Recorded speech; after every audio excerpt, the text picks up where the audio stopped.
Yo, what is up, guys? Welcome back to another video. Today, we're going to be taking a look at a brand new car for 2024, and this one is Van Campbell, one of the clown performers at Circus Velocitas in the 5th episode of Cars on the Road.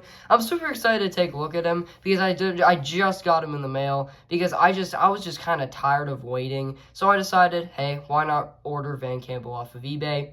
And I ordered it from Greece, and yeah, it came after like a week maybe of I don't really know, but yeah, I think Van Campbell takes the cake for the best expression of any diecast this entire year because it's the only, I think it might be the only diecast to have his eyes looking to the side, which I just think it's very, very unique because we don't really get a lot of cars that look off to the side.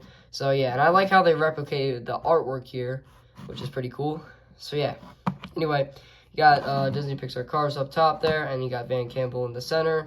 Big, nice artwork. It looks really, really good. Although in the artwork, they made him look metallic. And on the diecast, it doesn't really look like he's metallic. But, hey, it's alright, because he still looks pretty good in the package. So you got metal, Mattel, ages 3 and up. And on the back, as seen in Cars on the Road. And because it's an international packaging, you only get one car, and that's the car that you're holding in your hand, such as like Van Campbell. There's Van Campbell on the back. Yeah, there's only two. Oh, why did it get blurry for a second? Hold on. All right, whatever. So yeah, you got two translations of Van Campbell, English, and I don't really know what that language is. It might be Russian or something close to Russian. But yeah.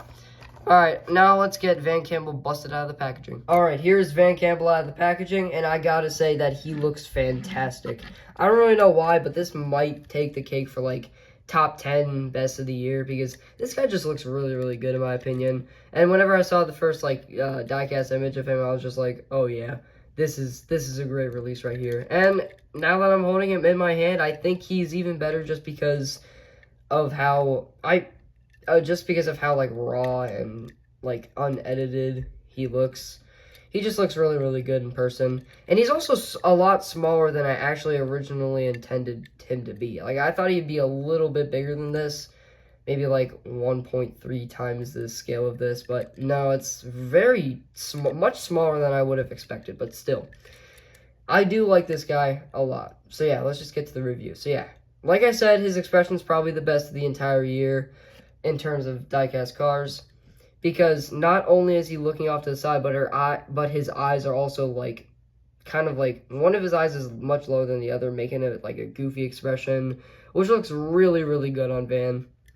And then yeah, he also got the flame there. I think this guy might be an opal. Yeah, he is probably an opal. But yeah, you do have a little bit of a flame on the front hood there with the grill. And then you got the two headlights. You got the mouth with his teeth showing, smiling really nice. But yeah, in person, he looks a lot more tan than he does on camera. Because on camera, he looks a lot more yellow, but in person, he just looks a lot more tan. I don't really know the science behind that, but it just looks a little bit different in my opinion. But yeah, you got the blue side view mirrors right there. I mean, if you're going to put the side view mirrors on Van Campbell, you got to put the side view mirrors on Corey Turbowitz. Like, for those who don't know, Corey Turbowitz is pretty much known for her side view mirrors, making her actually look like a good car. But then Mattel decided, nah, let's just take the side view mirrors off of Corey Turbowitz. Like, this is like the same color side view mirrors that Corey Turbowitz has in the first Cars movie.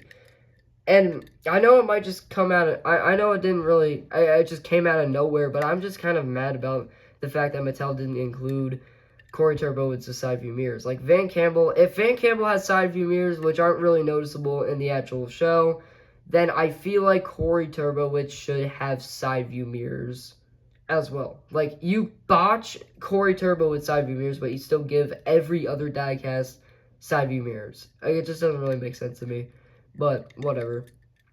I don't really know where that rant come from. I guess just the color of the side view mirrors just looks really, really similar to Corey Turbowitz's side view mirrors. So yeah, you got the gray rims here, which look pretty good. Little spokes, I don't really know, but yeah. And on the side here, it's basically just all turquoise with this little checkered pattern at the back, which looks really, really solid actually. I like how it fades into the blue, like right here. And then on the other side, it's basically the same.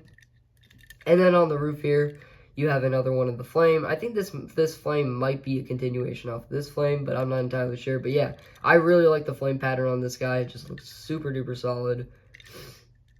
And then on the back here, you got more of that checkered pattern, which just fades into the blue over here. And then the tail lights, which aren't really that detailed, but I guess, like, if you look really, really closely, they are slightly detailed. And then there's also this little piece of text right here saying Corza. This little gray piece of text right here above the checkered pattern saying Corza. I think that might be what it's saying, but it's kind of grainy, so yeah. And this little icon right here, I believe it might be for the Opal. It's probably similar to this one, but it's just not really that colored in. And then on the license plate, you got MO8-19K.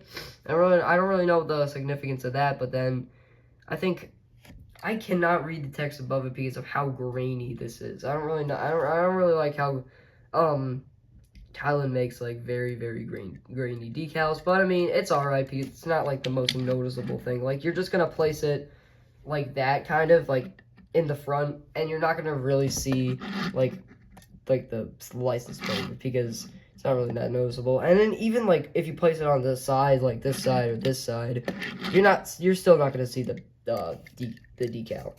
But anyway, what I find kind of lazy about Van Campbell is that most of him, well, it's like half and half yellowish tan, half teal. But then on the base here, you got more of a continuation of that tan color. Like, even whenever you have the tan color right here, it just goes to a yellow color, which I don't really like. It just kind of looks a little bit cheap in my opinion, but I mean, it's really nothing noticeable. Again, similar to the license plate, you're not going to be showing it like that. Like, that's just not really that normal. You're going to be showing the diecast like that. And then, yeah, on the base here, you got T12A, made in the 12th week of 2024 in the A factory. Made in Thailand, obviously. So, yeah, I think Van Campbell is a very, very solid release. Pretty underrated, in my opinion. And then, yeah, there are two other circus clowns that have this design on them. Like, you got the Circus Stunt biplane and Hall & Haynes that have this design, like the flame and blue design. So, yeah, I guess that's pretty cool. But, I mean, hey, further down the road, I really hope that we get more of these guys because I really like this design. It's super duper cool. I think it might be better than the other design. But, yeah. Anyway, guys, thank you guys so much for watching. I hope you enjoyed me yapping for, like, 8 minutes. And, yeah, I hope you guys enjoyed the video. See you guys later.